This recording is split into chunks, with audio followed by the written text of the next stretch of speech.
Hello guys. Para to sa Capricorn guys. Okay? February 6, 2026. Okay, at napakaganda ng number na to. Okay. Sa petsa. Ito ang inyong unang message guys. Tingnan natin.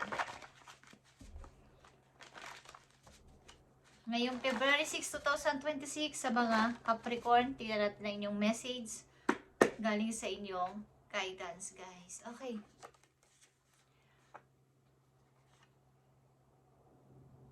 Loves never give us. Okay. Ito ay patungkol sa love na hindi kailanman mag-give up. Okay, at galing ito sa verse ng Bible, guys.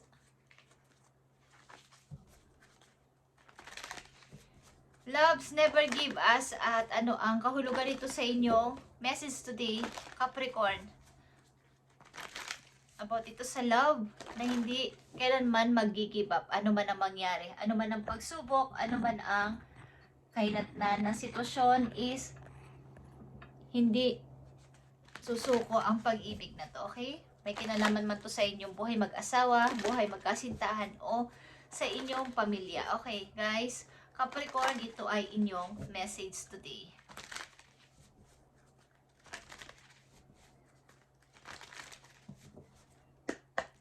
Tingnan natin ang message for you, Capricorn, na may kinalaman sa inyong sitwasyon.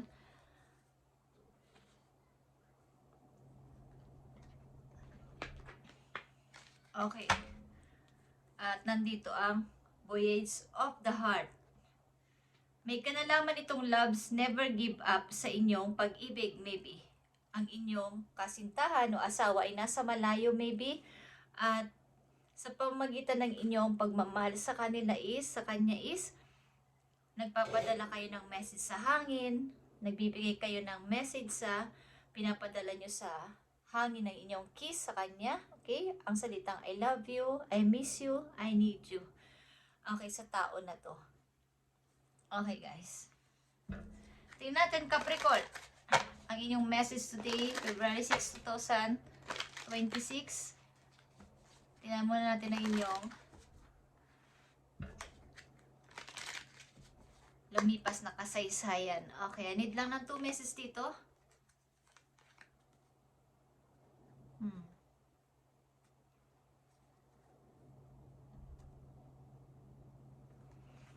Tingnan natin ang message po you, Capricorn. Ito ay beginning a new cycle sapagkat may nagtapos. Okay, death is here at ito ay pag-uumpisa muli. Okay, guys? Maaaring may literal na pumanaw sa inyong mahal sa buhay, asawa man nyo or kasintahan or what or any na relatives niyo na mahal ninyo is lumisan literal sa inyong buhay. At kailangan nyo mag-umpisa kahit napakahirap. Kailangan nyo mag-umpisa muli. Andito yung first light. Okay, at ito ay beginning a new cycle. Guys, tingnan natin ang inyong The Chariot is here. Paninimbang sa dalawang situation kung kayo aalis o hindi. At nandito ang The Empress. Okay, ito ay restart na inyong buhay. Maaaring talagang may nawala sa inyong mahal sa buhay. Literal. At kailangan nyong magsulo. Ibig sabihin, maging mag-isa. Kahit wala ng inyong mahal na to. Is, nandun yung pag-grow. Okay. Maaaring kayo ay nag-iisa ngayon sa buhay at pinipilit na maging masaya. Kahit walang kasama o walang asawa, walang kasintahan sa tabi ninyo sa ngayon is, andito yung pag-grow, andito yung pag-umpisa. At maaaring kayo ay malalaki na mga anak na mga Capricorn na nandito at wala kayong kasama. Or habang maliliit pa ang inyong anak is nawala na kayo ng kinakasama o asawa. Okay, literal na pumanaw na or umalis sa inyong buhay, guys. At kailangan ninyong matuto, kailangan ninyong mag-grow para sa inyong mga anak, para sila ay mapalaki ng masaya. At nandito yung pamimili sa dalawang, maaring mayroon kayong pinuntahan o maaring iniwan nyo ang mga anak nyo sa inyong pamilya. Okay, tignan natin ito, guys. Sa pagpapatuloy ng inyong kasaysayan. Okay. The Chariot, the Empress is here. Okay. Andito yung pagtutuloy-tuloy sa buhay. Okay, kahit mahirap ang sitwasyon, maaring literal kayong iniwan ng inyong mahal sa buhay, loved ones. Literal na nawala o iniwan kayo talaga. Is nagpatuloy kayo sa buhay kasama ang inyong mga anak o anak ninyo, kung ilan ang inyong anak na kasama sa bahay o sa buhay. Okay. At nandito yung pag-i-start muli. Rebirth. Beginning a new cycle. Okay. Na-chayot, pag-aalinlangan sa una, but unti-unti, nakikita ninyo yung kailangan ninyo makasurvive dito. Kahit na maraming pagsubok, maraming hadlang sa paligid. Ace of Swords. Kailangan kong mag-survive. Kailangan kong makaalis dito. Kailangan kong makita yung mga dapat kong malaman pa, mapag-alaman pa. Okay, the Empress is here. Okay. Meron ditong King of Cups. Meron sigurong ito yung tao na umiwan sa inyo o nang-iwan sa inyo, guys. Okay? O ito yung energy. Ito ay water sign.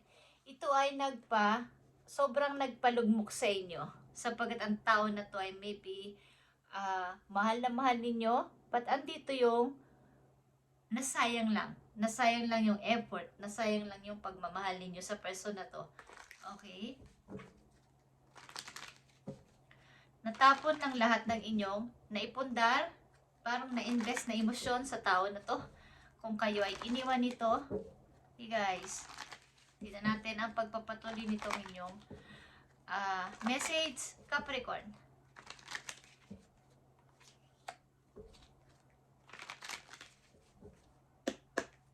Ace of Swords is here sa mga Capricorn.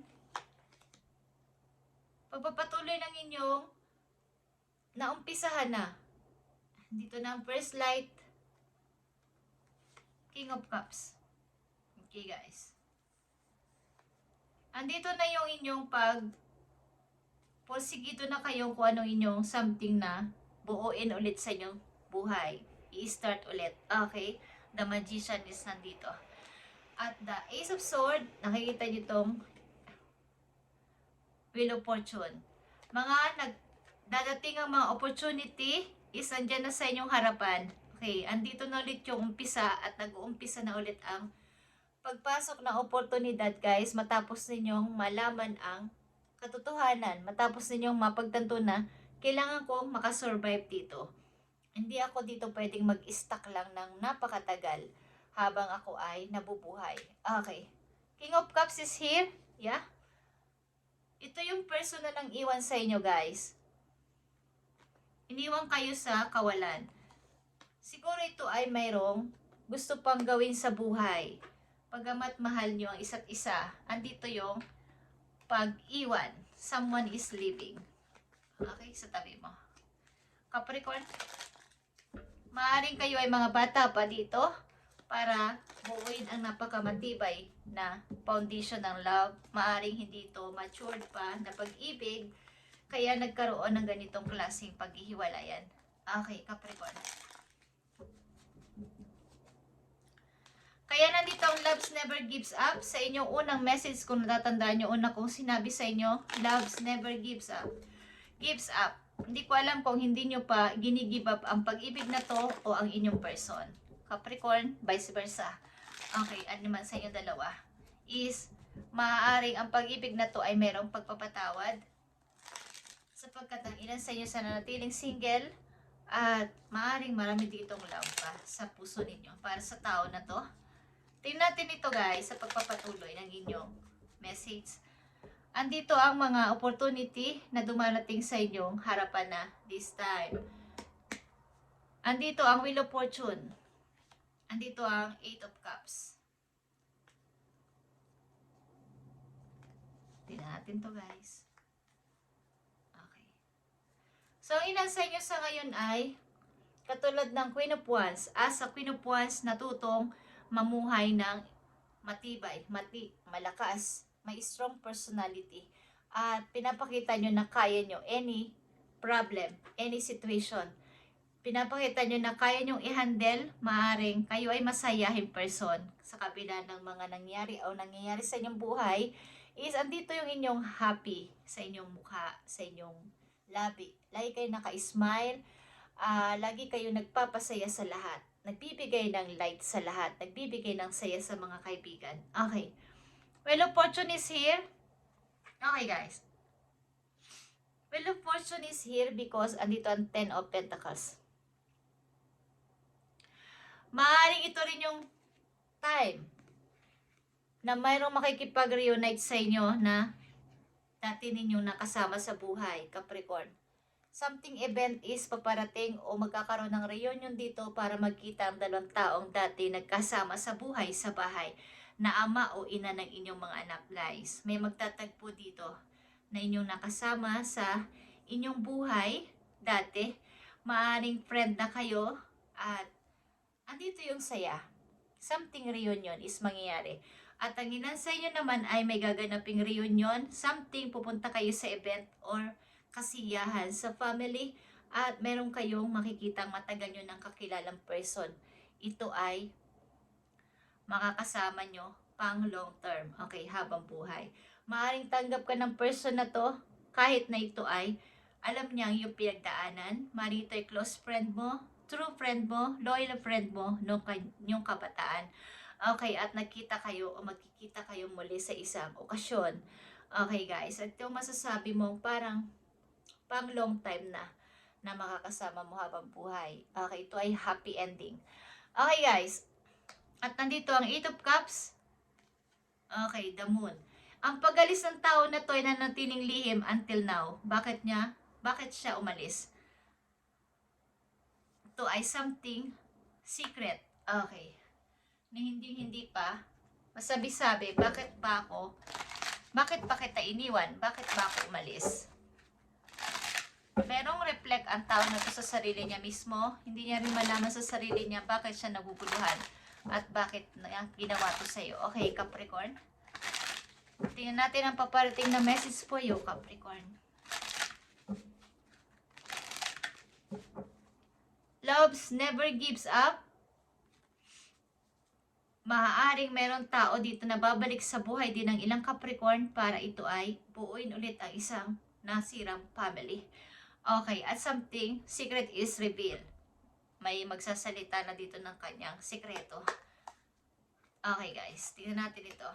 Maaaring Scorpio, Pisces, malakas dito. Okay. Tingnan natin ang paparating na message po yung Capricorn. February 6, 2026. Paparating sa yung message Knight of Wands. Mga plano mo sa buhay. Okay? Panibago mga plano sa buhay na alam mo ito yung gusto mo at bago ito. Mga bagong magugustuhan mo at maaaring mamimili ka sa 2 direction. Like I said, old or new direction sa buhay mo or between sa dalawang tao, old and new. Sa dati mong nakarelasyon, nakasama, naging asawa, na magbabalik sa buhay mo or isang taong malayo at ito ay bago. Okay. So, andito yung first light sa una mong message. Beginning a new cycle, maybe sa new person. At loves never gives up is here. Maring vice versa, hindi ka gini-give up lang yung karelasyon, naging karelasyon. Okay. Kahit na alam niya na mayroon ka ng bago, is andyan siya. Something, meron siyang sasabihin sa'yo. At ayun lang sa inyo ang inyong bagong karelasyon o bagong kakilala ay malayo.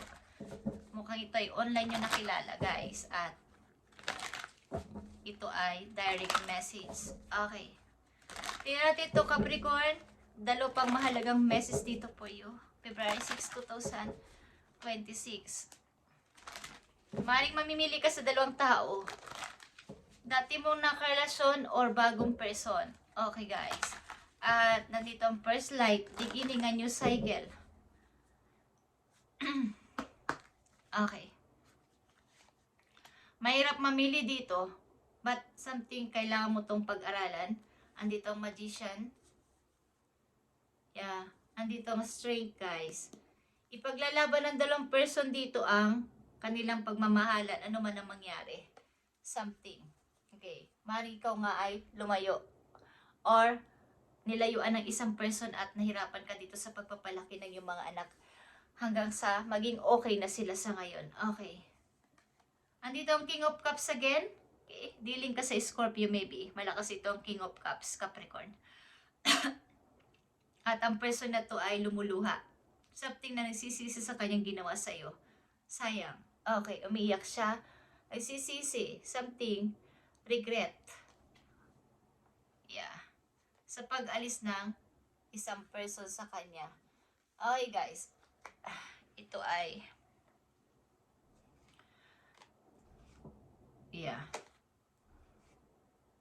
Yeah, guys. Uy. Maaari talagang kayo ay nag-iisipan pa sa isa't isa ng iyong naging asawa o naging kapartner sa buhay at gusto niya makipagbalikan sa inyo, guys. Capricorn. But, nandito yung bagong lovers, guys. Bagong pag-ibig. Yeah. Mahirap itong desisyon na to. Capricorn, mahirap itong gawin. Mahirap itong pagsabayin. Mahirap ding pagdesisyon. So, tanungin ninyo ang puso ninyo at tanungin ninyo ang inyong mga guides. So, sa heaven, ano dapat ninyo gawin dito at maging plano ni God sa inyong dalawang relasyon? Okay, sa inyong nararamdaman. Uy. Loves never gives up. Kung gusto nyo lang basahin ang Corinto, 1 Corinthians 13 verses 4 hanggang 7, guys. Malalaman nyo ang sagot. Uy, Capricorn, tingnan natin ang love na to. Kung saan ito patutungo, okay? Kung saan ito tutugma sa dalawang tao nagmamahal sa buhay mo. O dalawang tao taong tatalo sa puso't isip mo. Tingnan natin kung saan tutugma ito para sa mga Capricorn. Guilt. Okay, guys. Yeah. Don't let guilt get in the way of happiness. So, may sagot ka na. Okay. So, nagigilty ka sapagkat baka pag iniwan mo ng tuluyan itong napangasawa mo o nang iwan sa yung person at piliin mo ang happiness mo, yun yung pagka-guilt. Nandito yung guilt eh. Pipiliin ko ba yung nagbibigay sa akin ng happy? Yung happiness ko? Samantalang may tao akong tuluyang iiwan na. May tao kong ayaw nang pansinin, may tao akong bumabalik man siya pero ayaw ko na. Andito yung guilty nyo, pero mahal nyo ang bago ninyong person. Gusto nyo mag-start ang bago, pero andito may guilt. Okay, sinagot na inyong tanong, guys. Ang inyong nararamdaman. Wow. So, sundin ninyo ang nararapat, guys. Sundin ninyo ang inyong puso. Kung ano ang sinasabi ng inyong puso. Mukhang may bumabalik o may gustong bumalik sa inyong buhay dati, inyong napangasawa o naging asawa. But, ano ba talaga ang totoo nangyari sa inyong relasyon na to at may closure na ba to? May pag-uusap na ba to na matino? At ano ba ang dahilan? Pareho kayo nag-iisipan pa sa isa't isa, guys. But, meron kang bago at masaya ka dito. Ito yung happiness mo. Tignan natin ang message for you. Last message for Capricorn. Okay. Now is the time.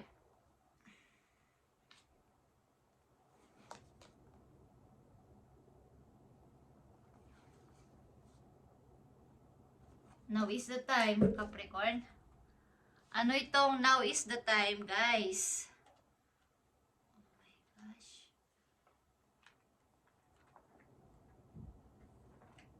Feel this.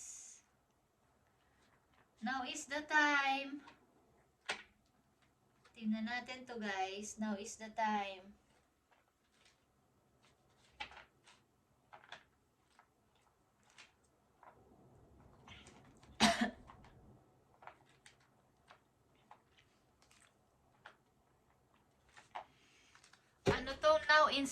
now is the time sa mga Capricorn.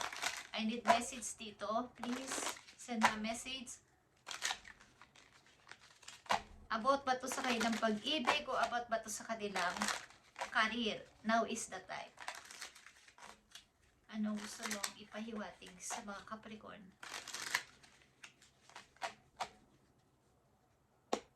Tingnan natin. Capricorn, now is the time. Yeah. About dito sa inyong career, maybe now is the time.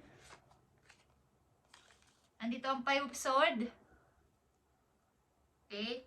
Pinansan nyo ay naglilista-lista ng mga budget ninyo sa bahay. Ano mga bibilhin, saan ako makakamura. Yung mga pag-manage ng money. Now is the time. Okay? The Empress is here, guys. Ang ilan din sa inyo ay magbubuntis. Okay? At may mga paparting sa inyong bagong mga opportunity. Ace of Pentacles.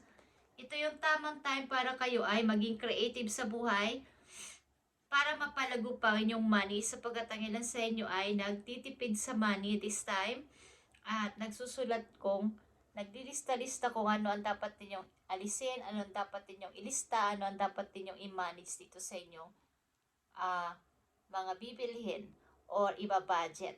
Okay, nagtitingin-tingin kayo, naglilista-lista. Hey guys, at maging creative.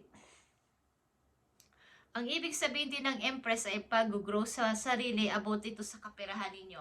May mga papatin na good opportunity at kailangan ninyo itong tanggapin. Okay guys.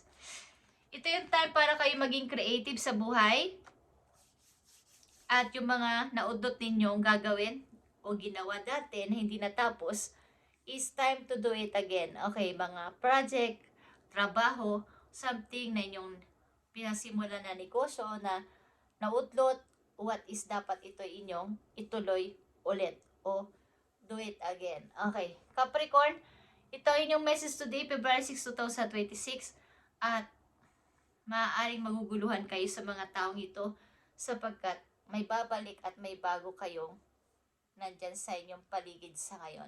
Okay. At iwasang mag-guilty kung inyong iniisip na baka mali o masama akong umibig muli at mag-start ng bago kong cycle sa buhay is iwasan ninyo mag-guilt kung para naman sa ito sa inyong happiness. Okay? Ipagpatuloy ninyo kung ito ay inyong ikakasaya, ikakaligaya at dito kayo masaya, mahal nyo isa't isa, why not na hindi nyo ituloy o hindi ninyo buuin ang bagong family na to. Okay, Capricorn, thank you and God bless.